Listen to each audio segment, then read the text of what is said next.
तो आज के इस वीडियो में हम एसएससी एमटीएस के लिए जनरल अवेयरनेस से क्वेश्चन को देखेंगे और जो आपके लिए बहुत ही इंपॉर्टेंट होंगे। तो ये स्टैटिक जी की क्लास रहेगी दोस्तों, और ये आपका जो मॉक टेस्ट है 8वें 9वें नंबर का होगा। तो दोस्तों आप चैनल को सब्सक्राइब कर लेंगे और स्टैटिक जीके की जो क्लास है इसको ज्वाइन कर लीजिए। आपका 25 में 25 जो है आपका एकदम फुल गारंटी के साथ आपको मैं दिलवाऊंगा। ठीक है, इससे पहले जीडी की जो क्लास चल रही थी उसमें से लगभग 60% क्वेश्चन हमारे चैनल से फंसे हुए हैं। तो दोस्तों चैनल को सब्सक्राइब कर लीजिएगा और ये जो जीएस की क्लास दी जा रही है इसके लास्ट तक बने रहिएगा। ज़्यादा से ज़्यादा कमेंट लाइक शेयर करिएगा। तो चलिए आज के प्रश्नों की तरफ चलेंगे। आज का पहला प्रश्न है, एशियाई बैंक का मुख्यालय कहाँ पर स्थित है? तो एशियाई बैंक का जो मुख्यालय है मित्रों, ये आपके मनीला में स्थित है। याद रखिएगा, एशियाई विकास बैंक जो है आपका मनीला में स्थित है, इसका मुख्यालय। ठीक, आपका विकल्प ए हो जाएगा इसका राइट आंसर।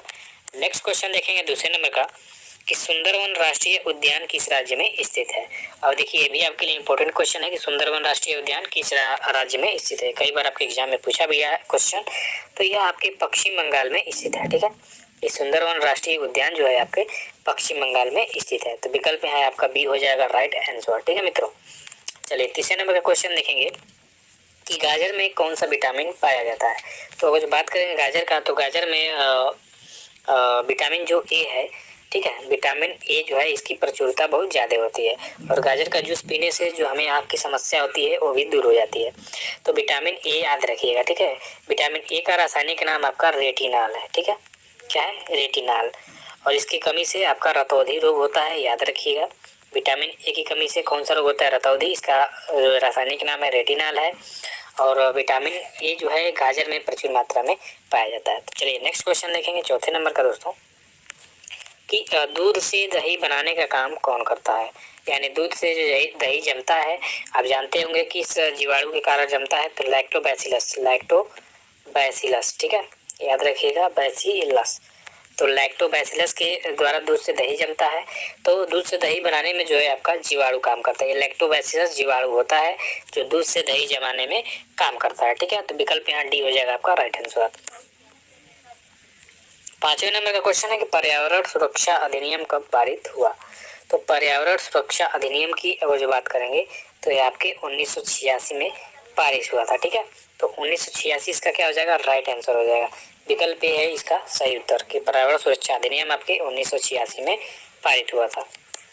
सातवें नंबर का क्वेश्चन देखेंगे कि रोटी किस गैस के कारण फूलती है? तो रोटी अगर जो देखेंगे किस गैस के कारण फूलती है, जो हम रोटी फुलाते हैं तवे पर, तो उसमें जो कौन सी गैस होती है जिसके कारण रोटी फूलती है?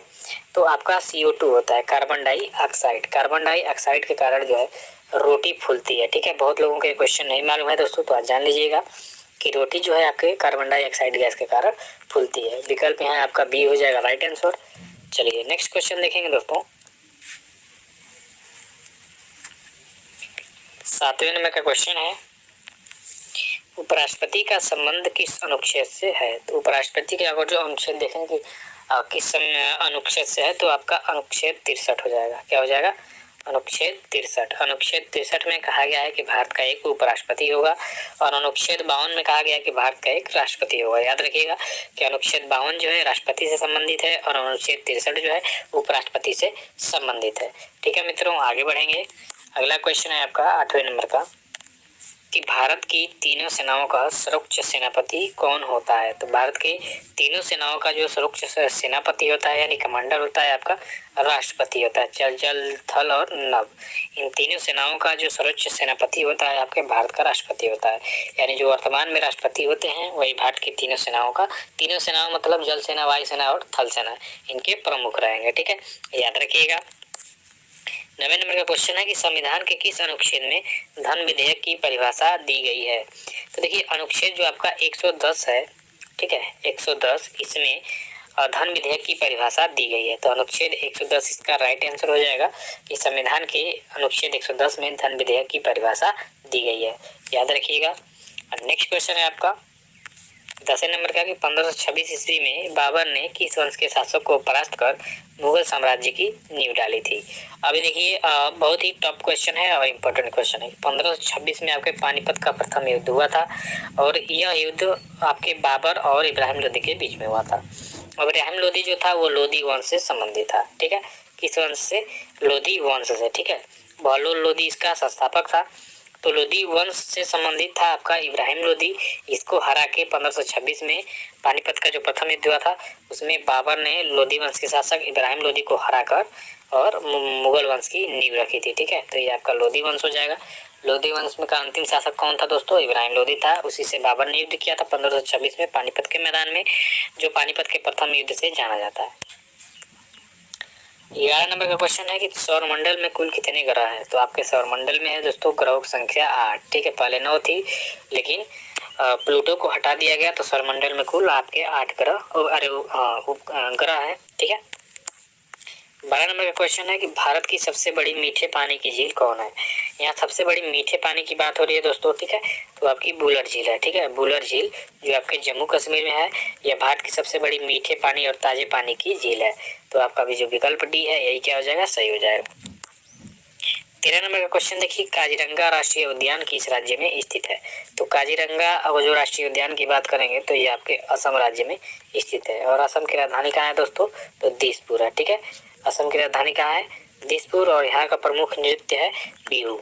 याद रखिएगा कि असम जो काजीरंगा राष्ट्रीय उद्यान है गेंडों के लिए प्रसिद्ध है, एक सींग वाले के लिए, और इसकी राजधानी है दिसपुर और यहाँ का जो प्रमुख लोक नृत्य है बिहू है। ठीक है, चलिए 14वें नंबर का क्वेश्चन देखेंगे कि विजय हजारे ट्रॉफी किस खेल से संबंधित है? तो विजय हजारे जो ट्रॉफी है मित्रों ये आपके क्रिकेट खेल से संबंधित है। ठीक है, तो यह आपका विकल्प बी हो जाएगा सही उत्तर। देखिए आ गया 15 नंबर क्वेश्चन कि बिहू किस राज्य का प्रसिद्ध त्योहार है? अभी मैंने ऊपर के क्वेश्चन बताया कि असम का जो प्रमुख लोक नृत्य त्योहार है तो है आपका बिहू। ठीक है, तो ये आपका उत्तर हो जाएगा बी सी असम। ठीक है, बिहू किस राज्य का प्रसिद्ध त्योहार है? तो असम का। 16 नंबर क्वेश्चन है कि भारत की कौन सी नदी कर्क रेखा को 2 बार काटती है? तो देखिए भारत की जो आपकी माही नदी है यह कर्क रेखा को 2 बार काटती है। ठीक है, ये इम्पोर्टेंट क्वेश्चन है आपके लिए कि भारत की कौन सी नदी जो है कर्क रेखा को 2 बार काटती है, इसको वेरी इंपॉर्टेंट करेंगे। तो माही नदी है। माही नदी क्या है दोस्तों? तो कर्क रेखा को 2 बार काटने वाली भारत की प्रमुख नदी है। ठीक है, चलिए 17 नंबर का क्वेश्चन है कि कौन सा मुगल शासक चित्रकारों का सबसे बड़ा संरक्षक था? तो देखिए जहांगीर जो है यह सबसे बड़ा चित्रकारों का संरक्षक है। ठीक है, इसने ये चित्रकारी में बहुत ही ज्यादा संपन्न भी था, चित्र भी बनाता था और बहुत ही निपुण था। ठीक है, तो जहांगीर इसका राइट आंसर हो जाएगा। 18 नंबर का क्वेश्चन है कि योजना आयोग का अध्यक्ष कौन होता है? तो योजना आयोग का जो भारत का वर्तमान प्रधानमंत्री होते हैं वही इसके अध्यक्ष होते हैं। ठीक है, योजना आयोग का ये अध्यक्ष होते हैं। आपका विकल्प जो भी है यही क्या हो जाएगा? राइट आंसर हो जाएगा कि योजना आयोग के अध्यक्ष भारत के प्रधानमंत्री होते हैं जो वर्तमान में रहते हैं। 19 नंबर का क्वेश्चन है कि संसद को भंग करने के लिए कौन सक्षम है? तो संसद को सिर्फ एक ही व्यक्ति भंग कर सकते हैं, उनका नाम है राष्ट्रपति।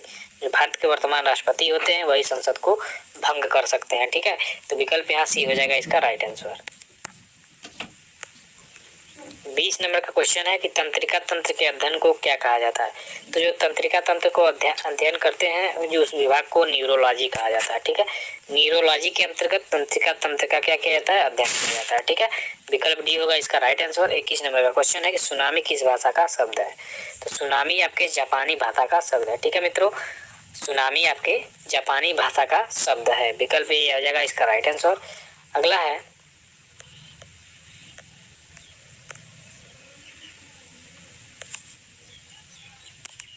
नेसेट किस देश की संसद का नाम है? ये भी देखिए इंपॉर्टेंट क्वेश्चन है आपके कि नेसेट किस देश के संसद का नाम है? तो इजराइल, एकमात्र यहूदियों का देश है इजराइल और यहाँ की जो संसद है उसका नाम है आपका नेसेट। और यहाँ की जो खुफिया एजेंसी है मोसाद। ठीक है, मोसाद ये बहुत ही डेंजरस खुफिया एजेंसी मानी जाती है। दोस्तों ये भी क्वेश्चन आता है कि मोसाद किस देश की खुफिया एजेंसी है? तो इजराइल की। और इजराइल एकमात्र यहूदियों का देश है और ये बहुत ही छोटा देश है, चारों ओर से इस्लामिक कंट्री से घिरा हुआ है, लेकिन बहुत ही दबंग कह सकते हैं, दबंग देश है। ठीक है, तो याद रखिएगा नेसेट जो है इजराइल की संसद है।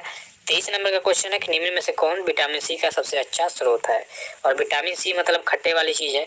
तो देखिए जो आंवला है इसमें से आंवला में सर्वाधिक विटामिन सी की प्रचुरता होती है और यही सबसे अच्छा स्रोत भी है विटामिन सी का। तो आंवला इसका राइट आंसर हो जाएगा। 24 नंबर का क्वेश्चन है कि हर्षवर्धन अपनी धार्मिक सभा कहाँ किया करता था? तो हर्षवर्धन जो है अपनी धार्मिक सभा प्रयागराज में किया करता था, या प्रयाग में, ठीक है। प्रयाग जो है यहाँ पे संगम भी था नदियों का, तो इस तरह हर्षवर्धन अपनी जो धार्मिक सभाएं करता था वो आपके प्रयाग में करता था, ठीक है। तो प्रयाग इसका राइट आंसर हो जाएगा मित्रों।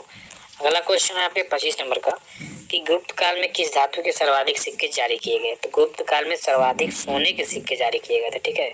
स्वर्ण युग कहा जाता है उसको, गुप्त काल को भी। तो ये सोने के सर्वाधिक सिक्के जारी किए थे कौन, गुप्त काल में, ठीक है।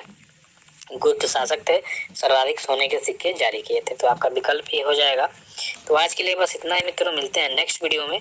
और 8 बजे रात को स्टैटिक जीके आपके सभी एसएससी स्पेशल रहेगी, उसमें सभी लोग तैयारी जो कर रहे हैं उनके लिए स्पेशल रहेगी।